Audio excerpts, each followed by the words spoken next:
नमस्कार, SBT news में आपका स्वागत है। पेश है 26 जुलाई शुक्रवार दोपहर 3:15 राजस्थान की 15 बड़ी खबरें। सबसे पहले एक नजर डालते हैं आज की हेडलाइंस पर। राहुल गांधी ने जज से कहा, मैं निर्दोष हूँ, मेरे खिलाफ साजिश हुई।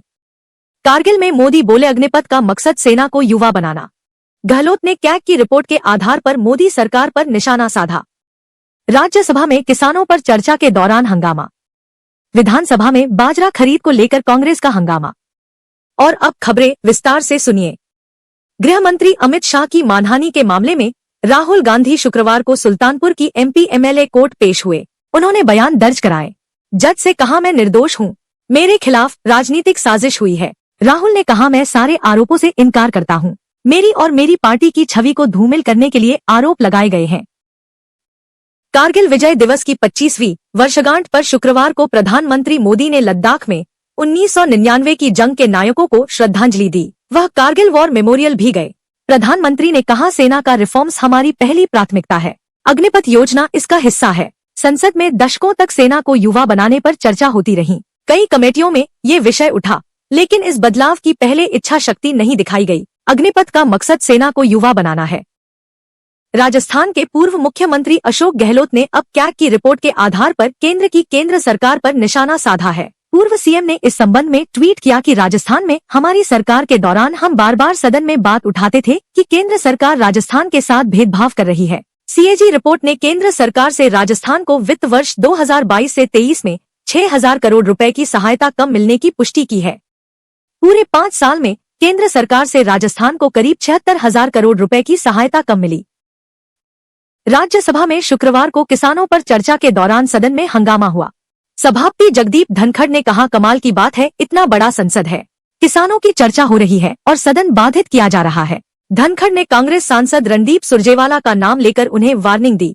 इसके साथ ही धनखड़ ने सदन में कहा, अन्नदाता की इज्जत कीजिए, किसानों पर चर्चा कीजिए, डिस्टर्ब मत कीजिए। राजस्थान विधानसभा में बाजरा खरीद से जुड़े सवाल पर मंत्री के जवाब से नाराजगी जताते हुए कांग्रेस विधायकों ने जमकर हंगामा किया। वेल नारेबाजी करने पर स्पीकर ने नाराजगी जताई। वहीं आज भादरा से भाजपा विधायक संजीव बेनीवाल ने अवैध केंद्रों पर हो रहे शोषण को लेकर सवाल पूछा। जवाब में सामाजिक न्याय व अधिकारिता मंत्री ने कहा कि ऐसे केंद्रों के खिलाफ कार्रवाई की जाएगी। इससे पहले जयपुर में अवैध रूप से चलने वाले ई रिक्शा पर रोकथाम से जुड़े सवाल पर विधायक की गैर मौजूदगी के कारण विधानसभा में आज प्रश्नकाल के दौरान जवाब नहीं आया। उत्तर प्रदेश के मुख्यमंत्री योगी आदित्यनाथ शुक्रवार की शाम को दिल्ली पहुंच रहे हैं। वह शनिवार को नीति आयोग की बैठक में हिस्सा लेंगे। इसके अलावा चर्चा है कि वह पीएम नरेंद्र मोदी समेत भाजपा के शीर्ष नेतृत्व से मुलाकात करेंगे और यूपी में आए खराब नतीजों पर अपना पक्ष रखेंगे। दिल्ली पहुंचने से पहले योगी आदित्यनाथ ने बड़ा फीडबैक भी जुटाया है। उन्होंने राज्य के करीब 200 मौजूदा एवं पूर्व विधायकों और सांसदों से मुलाकात की है। कारगिल विजय दिवस की 25वीं सालगिरह पर शहीदों को पुष्प चक्र अर्पित कर श्रद्धांजलि देने अमर जवान ज्योति पर पहुंचे राजस्थान के मुख्यमंत्री भजनलाल शर्मा ने अपने संबोधन में कहा कि कारगिल युद्ध में शहीद हुए वीर सपूतों का बलिदान हमारे देश की रक्षा के लिए सदैव याद किया जाएगा। समारोह के दौरान मुख्यमंत्री ने शहीदों के परिजनों से मुलाकात की और उनकी बहादुरी और त्याग की सराहना की। राजस्थान ने 24,000 से ज्यादा पदों पर प्रस्तावित सफाई कर्मचारी भर्ती में वाल्मीकि समाज को प्राथमिकता देने की मांग को लेकर विरोध बढ़ता जा रहा है। पिछले 3 दिनों से जारी कार्य बहिष्कार हड़ताल के बाद अब सफाई कर्मचारियों ने सरकार के खिलाफ मोर्चा खोल दिया है।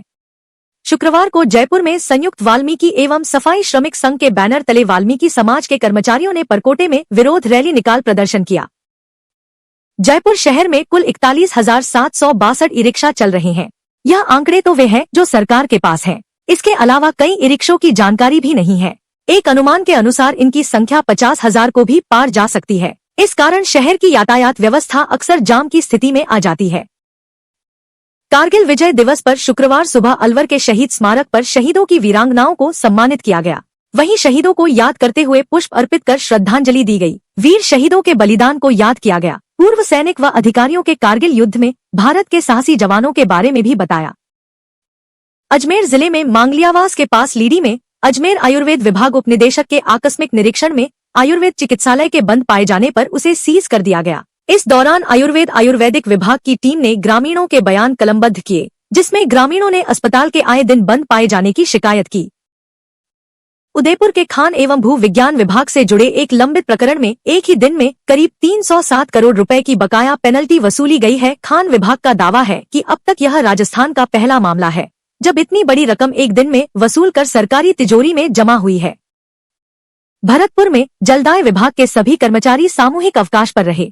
इस दौरान जलदाय विभाग के कर्मचारियों ने शहर में कई इलाकों में रैली निकाली और कलेक्ट्रेट पहुंचे। जलदाय विभाग के कर्मचारियों का कहना है कि सरकार ने बजट घोषणा में जलदाय विभाग को निजीकरण करने की घोषणा की है। अगर सरकार ने इस फैसले को वापस नहीं लिया तो 29 जुलाई को भरतपुर में पानी सप्लाई को बंद रखा जाएगा। राजस्थान कर्मचारी चयन बोर्ड अगले सप्ताह सीईटी यानी समान पात्रता परीक्षा का नोटिफिकेशन जारी करेगा। RSMSSB के अध्यक्ष आलोक राज ने यह जानकारी दी है। उन्होंने यह भी कहा है कि सीईटी परीक्षाएं तय तिथियों पर ही आयोजित होंगी। अगर आधार कार्ड में कोई त्रुटि है तो सभी अभ्यर्थी अपना उसे अपडेट कर लें। राजस्थान के संसदीय कार्य मंत्री जोगाराम पटेल ने गुरुवार को राज्य विधानसभा में कहा कि शेरगढ़ विधानसभा क्षेत्र की ग्राम सेवा सहकारी समितियों में कार्यरत 2 व्यवस्थापकों को आरोप प्रमाणित होने पर तुरंत प्रभाव से निलंबित किया जाएगा। उन्होंने कहा कि अभियोजन स्वीकृति प्राप्त होते ही दोनों व्यवस्थापकों के विरुद्ध सक्षम न्यायालय में चालान प्रस्तुत कर दिया जाएगा। फिलहाल इस बुलेटिन में इतना ही, फिर हाजिर होंगे और बड़ी खबरें के साथ। अगर आप भी अपने आसपास की छोटी बड़ी और महत्वपूर्ण खबरों से अपडेट रहना चाहते हैं तो सब्सक्राइब कीजिए हमारे चैनल SBT न्यूज को और प्रेस कीजिए बेल आइकन पर।